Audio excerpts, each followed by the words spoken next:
Our Gospel reading for today is from St Luke's Gospel, chapter 7 and verses 1 to 10. After Jesus had finished all his sayings in the hearing of the people, he entered Capernaum. A centurion there had a slave whom he valued highly and who was ill and close to death. When he heard about Jesus, he sent some Jewish elders to him, asking him to come and heal his slave. When they came to Jesus, they appealed to him earnestly, saying, "He is worthy of having you do this for him, for he loves our people, and it is he who built our synagogue for us." And Jesus went with them. But when he was not far from the house, the centurion sent friends to say to him, "Lord, do not trouble yourself, for I am not worthy to have you come under my roof. Therefore, I did not presume to come to you, but only speak the word, and let my servant be healed. For I also am a man set in authority, with soldiers under me, and I say to one, 'Go,' and he goes, and to another, 'Come,' and he comes, and to my slave, 'Do this,' and the slave does it." When Jesus heard this, he was amazed at him, and turning to the crowd that followed him, he said, "I tell you, not even in Israel have I found such faith." When those who had been sent returned to the house, they found the slave in good health.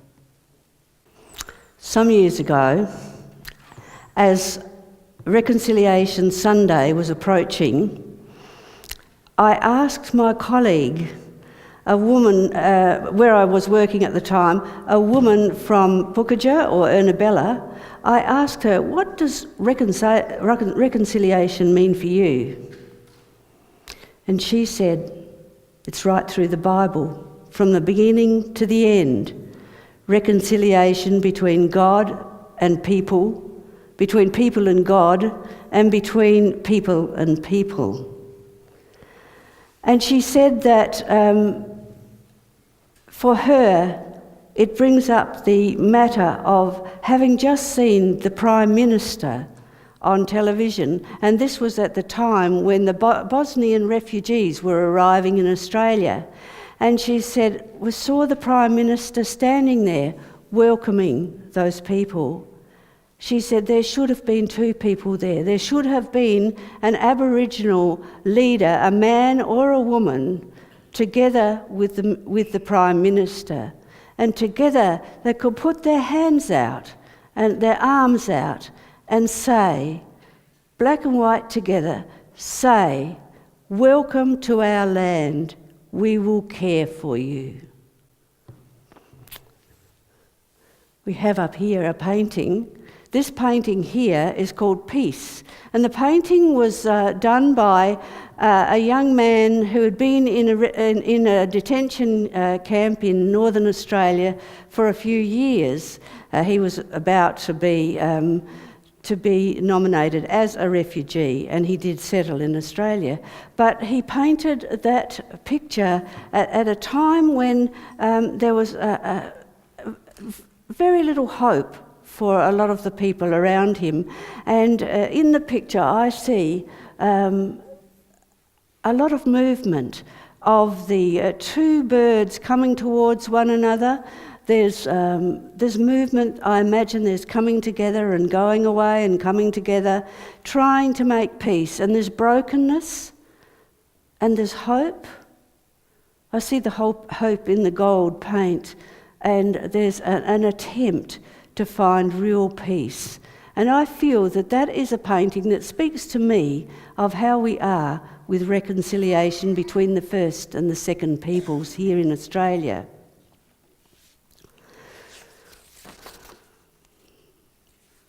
We've listened to the Luke reading. And so what is this story saying at its heart? What can it inspire in our living for us today, in the here and the now? I see two different leaders from two different cultures. The the Roman centurion, personally responsible for training and for discipline of maybe from 200 to 1,000 soldiers in the occupying forces of the land. And then there's the local itinerant teacher, preacher, healer, Jesus, gathering his followers and his reputation, for word had got about. 2 different leaders, 2 different cultures. And yet in this story, what do we find? We find active listening. The centurion heard about Jesus and took action. Jesus heard about the centurion and his request and took action. We find respect, mutually respectful relationships. The centurion for the Jewish people and for Jesus, and Jesus for the Jewish elders and the centurion.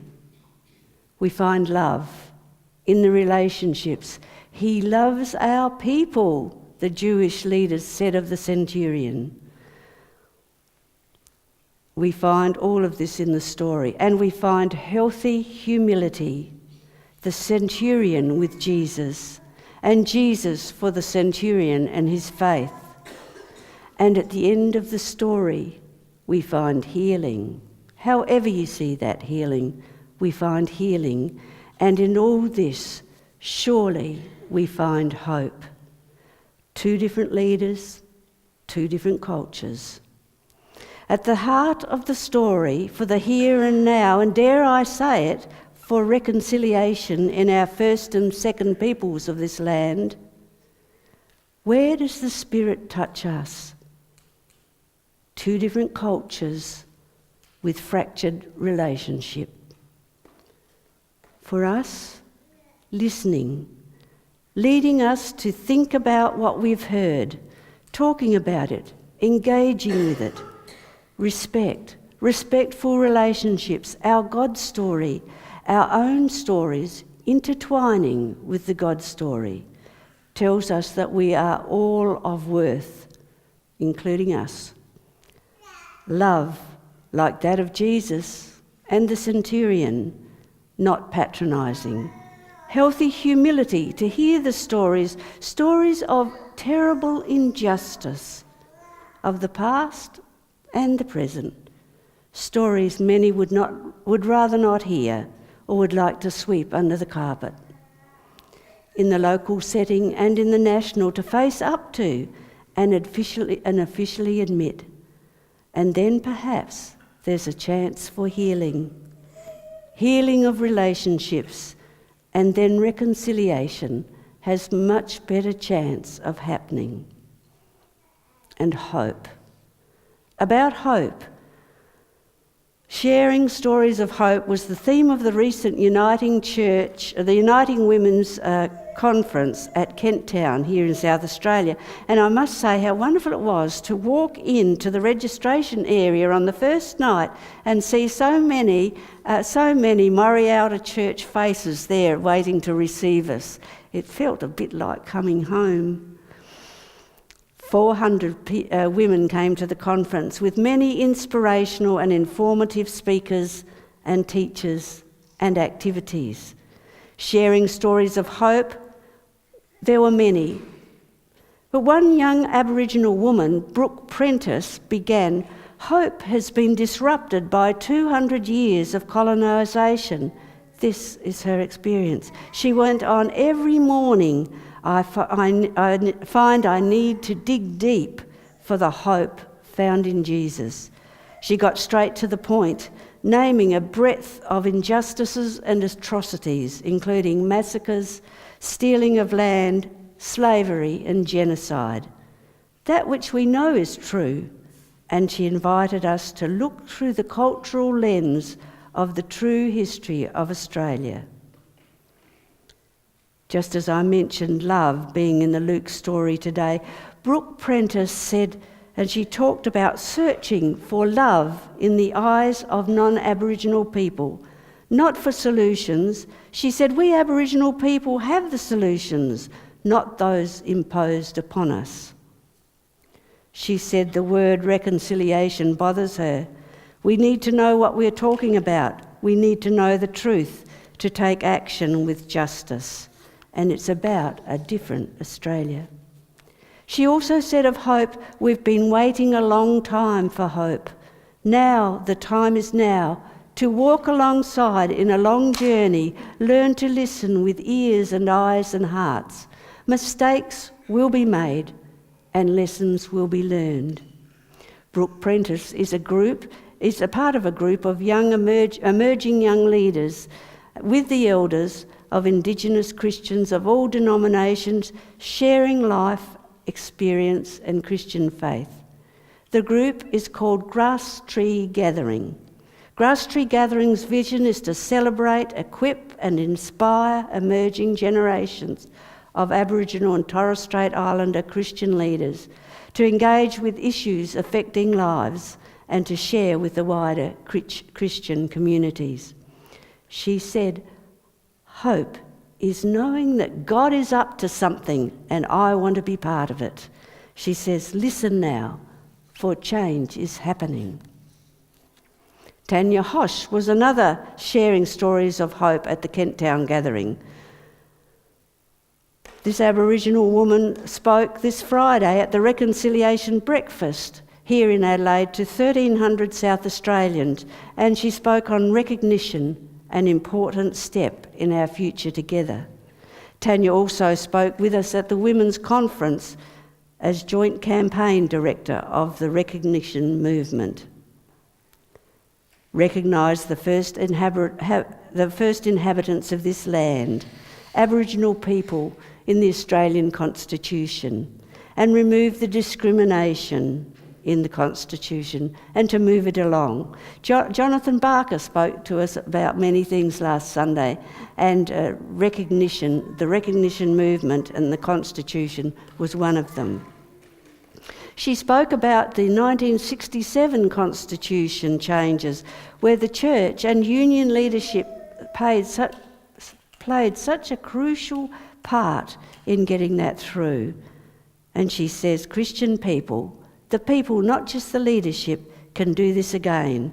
She spoke of hope and grace and love and of things being better and the Church leading in a hopeful way. And I have to say that I've certainly seen good leadership in the churches to encourage us to get on board with this. Stories of hope also from the Reverend Denise Champion, the first Aboriginal woman to be ordained in South Australia, and that happened last year. She shares walking on country and the Adnyamathanha pilgrimage in the Flinders Ranges, the Wilpena area. I've been there with her, heard the stories, walked the places, and we're all encouraged, well, we're not all at once, I'm sure, we're encouraged to go and to hear the stories and hear how God was with them here in this land from the first day of creation. Reverend Denise is a storyteller, and she speaks of returning to wisdom. The land is speaking, the people are speaking, and Christ in our memories, and much more. At the conference, she told the story of the gum tree couple. That's the photograph that was taken from between Corn and Hawker. It's also in her book, Yata Wadatha, and that book is in our library here.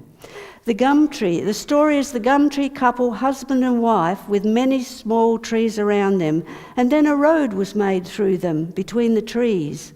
It broke up the couple. There was separation and sadness. And Denise asked, what can the church learn from this story? What do the two trees symbolise? What does the road symbolise? How can we see the road as taking us somewhere? She says the story is symbolic of relationships and boundaries and the way for male and female and for Aboriginal and non-Aboriginal people to relate. What does the road symbolise? A help or a hindrance. How can we use that road in a positive way so that it's not seen anymore as something that it has interrupted and stopped? How can we look at the road as a very helpful tool that might be able to talk about a new relationship? Maybe.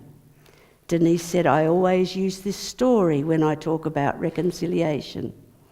She says we have two different peoples, and the disconnection that has happened has changed the way Aboriginal and non-Aboriginal people relate to one another. This story here is a good tool to help us to unpack that in a very non-threatening, safe and helpful way. People can get behind the story and talk about it. In her book, she goes to talk about spirituality and about the anger of her people at the forced loss of culture and language, and having to learn to live what was considered to be the good white culture instead. And the fracturing where the coming of the gospel was linked together with the way Australia was colonised, with violence and dispossession. What can the church learn from this story of the Gumtree couple? Denise says it's a story about being witness to the truth. I tell the story in my own language, she says, because I think that's confronting the truth. It's being truthful to who you are. Sometimes a story can be an agent for confronting the past and finding freedom and the chance to grow. Then you can see all those little saplings coming up already when you tell a little story like that, even around a separated tree. She says it's a story of family, of love, of separation, of grief and loss, but being able to grow again and be healthy. Reconciliation, we heard in Luke's gospel story today, two different leaders, two different cultures, and at its heart and for us today, surely active listening to be done, respectful relationships to be engaged in, love and healthy humility about the truth, whatever and how terrible it is, and action, and then the chance for healing and ongoing hope. We are the people of hope, and we have been given a ministry of reconciliation. And I want to finish with this, and it was printed often in the Frontier Services magazine from Aboriginal writer Lilla Watson. If you've come to help me, you are wasting your time. But if you've come because your liberation is bound up with mine, then let us walk together. Amen.